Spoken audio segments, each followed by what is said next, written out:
Helping Christians understand what they believe and why they believe it. This is the passion of Dr. R.C. Sproul, founder of Ligonier Ministries. We offer the growing Christian thousands of practical educational resources rich in biblical truth. Each is created to help you understand Scripture and apply it to your daily living. Ligonier Ministries is here to equip you to give an answer for the hope that is in you. The Bible teaches nothing less than a whole world and life view, comprehensive enough for the inquiring scholar, simple enough for the child, yet so profound as to answer the deepest questions of meaning. A mind renewed by the Word of God can change the family, church, and the world. All of our resources draw on the rich heritage we have as Christians. Let us know today how we can help you continue your journey to the renewed mind.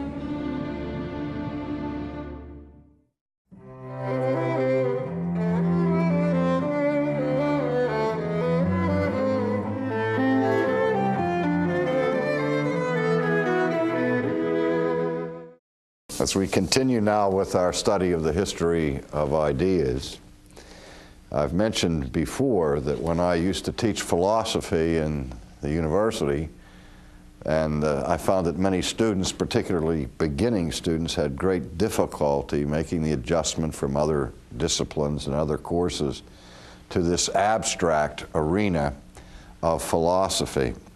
And so I would tell them, as they were looking at the various philosophers, I said, try to discern, as you're studying these philosophers, what problem they were trying to solve. Because if you understand the problem that the philosophers are grappling with, that goes a long way to help you understand the way in which they think and the reasons that they go on the paths that they go. Now here we are, having finished our little overview of 17th century rationalism, and we've introduced John Locke as really the key figure for the 18th century response to rationalism, which is called empiricism. And I have told you that throughout the history of philosophy, the two major concerns and issues, by no means the only issues that philosophers are concerned with, but the two major ones have been metaphysics and epistemology. And I've said that in the 17th and 18th century, in this debate between the rationalists and the empiricists, the focal point of the discussion tends to be on epistemology. But that can be a little bit misleading, because even though we distinguish between epistemology, which you recall is the science of knowing, how we learn, how we know what we know, and metaphysics is the quest for ultimate reality, that which is real, but above and beyond those things that we perceive with the senses or the outward realm of physics. And so we make this distinction between metaphysics and epistemology. But as I've said many times, we can distinguish them, but we cannot really separate them. Because it was not simply that the rationalists and the empiricists of the 17th and 18th century were merely occupied with the question of how we know things. But ultimately, they were concerned about the reality that we're trying to know. So they never abandoned that quest for knowing the real world. Now again, I want to go back and do some review work. You remember when we looked at Plato, I said that Plato was very much concerned with the task of science and philosophy to save the phenomena. And what that meant for Plato was we encounter all these things that appear to us in our daily, ordinary experience. Those things that appear to us are the phenomena of life, the phenomena of this world. And what the philosopher and scientist was trying to accomplish in antiquity was to come up with a theory or a system of thought or a worldview that would make sense of all this widely diverse phenomena. And so the different theories in philosophy have been attempts to construct an understanding of reality that would give us some kind of possibility for science. Because that's what science is. Science is about knowledge, an attempt to understand the world around us, the world outside of us. And so we have two questions here. What is really out there? And how do we get to it? And I've also said in the past that what we're wrestling with is what's called the subject-object problem. And let's again go over that quickly. I am a thinking subject. I am an individual person. And I find myself here in a world that exists outside of me. And I, as a subject, am trying to come to an awareness or an understanding of the objective world that exists apart from me. But remember back when we talked about Augustine and the bent oar in the water. The world is not always as we perceive it to be. So there's the question that links epistemology and metaphysics. How can I overcome the limitations of my view of the world and get to real truth? Now again, historically, the science of epistemology is not just simply how do we learn and how do we gain knowledge, but it's also concerned with how can we achieve certainty. How can we know what we know for sure? And get out of Plato's cave of shadows and of opinion and of idle speculation and pure guesswork. How do we solve the problem of the subject relating to the objective world? And we've seen that the two basic methods that scientists and philosophers have followed historically are deduction and induction. Deduction and induction. Now you hear about deduction when you hear the stories, see them on TV, or read the books of Sherlock Holmes. And Sherlock Holmes comes to the scene of the crime and he takes his magnifying glass out and he thinks about what he's observed and he deduces the actual crime scene, what actually happened and even who done it. And his assistant, Dr. Watson, will say, you know, Sherlock, how did you figure that out? And he will say, elementary, my dear Watson. And then you'll get another experience of this keen, acute way of deducing things that he was fond of doing. And we've mentioned that induction is where we move to knowledge by observing or encountering little data bits out there in the world, and we move from the particular to the general or universal. Now, what does that mean? Well, here's how it works. I look at a squirrel. Never seen a squirrel before. And somebody says, oh, there's a squirrel. And I look at the squirrel, and I see that the squirrel has a bushy tail. So I associate bushy tails with squirrels. And I look at the second squirrel, and it has a bushy tail. And a third one, and a fourth one, and a fifth one, and a sixth one. I look at 100 squirrels, and every squirrel that I look at has a bushy tail.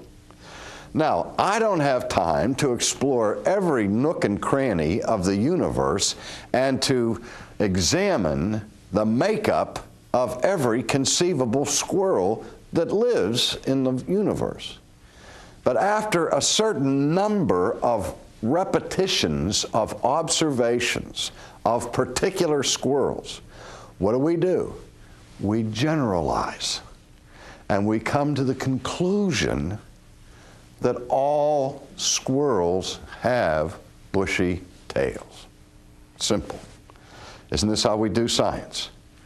But you notice when we see the opinion polls that are taken where a group of individuals are questioned about certain things, how they're going to vote in the next election, or what is their view of the latest scandal coming out of the White House, or whatever it may be. And then whenever we're done with the polls, they'll tell us that there is an error margin there of plus or minus, say, 3%. Now, why do the pollsters tell us that?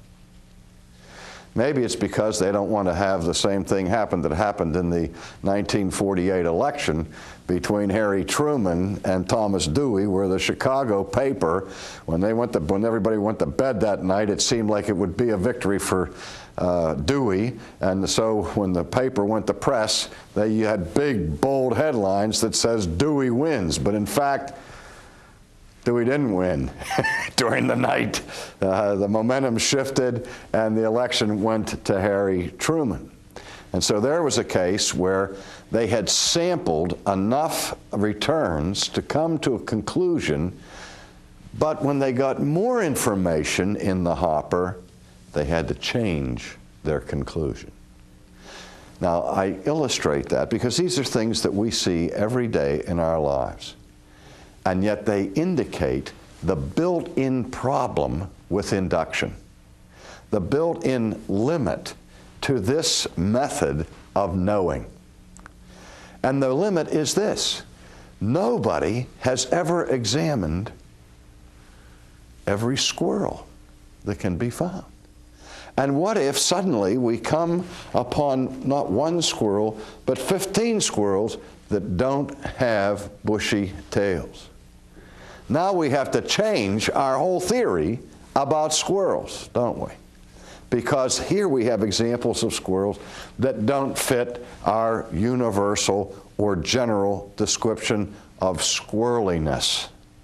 In fact, maybe if you've been listening carefully in the last 5 or so minutes, you have a much more astute understanding of squirreliness, but you're associating it not so much with bushy-tailed animals, but with bushy-haired philosophers.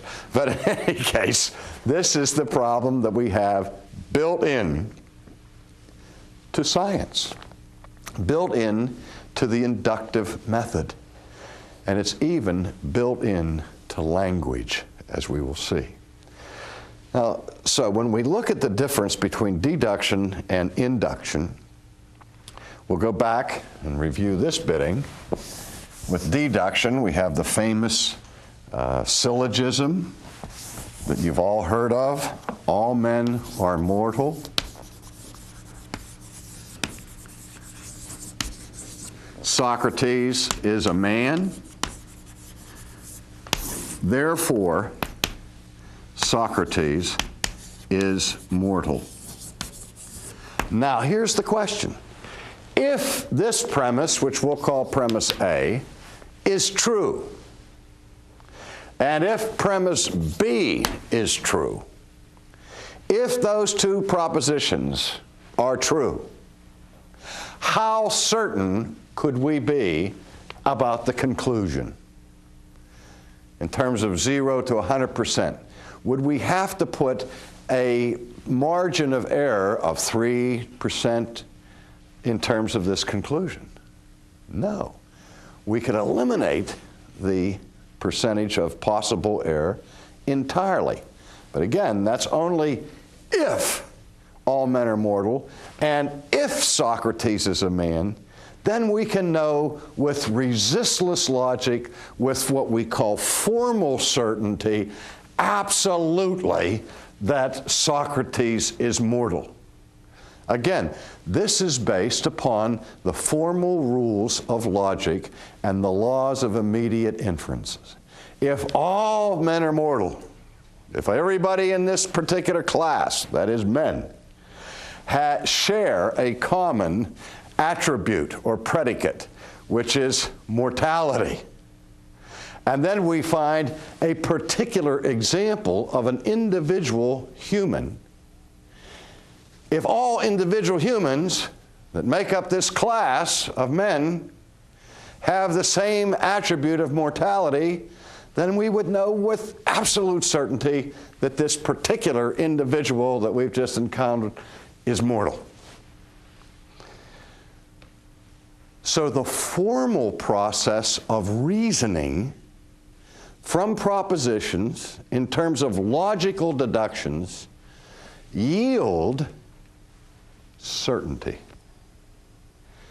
But if I just come up to you and I say, Roger Amundsen is mortal, this particular human being is mortal,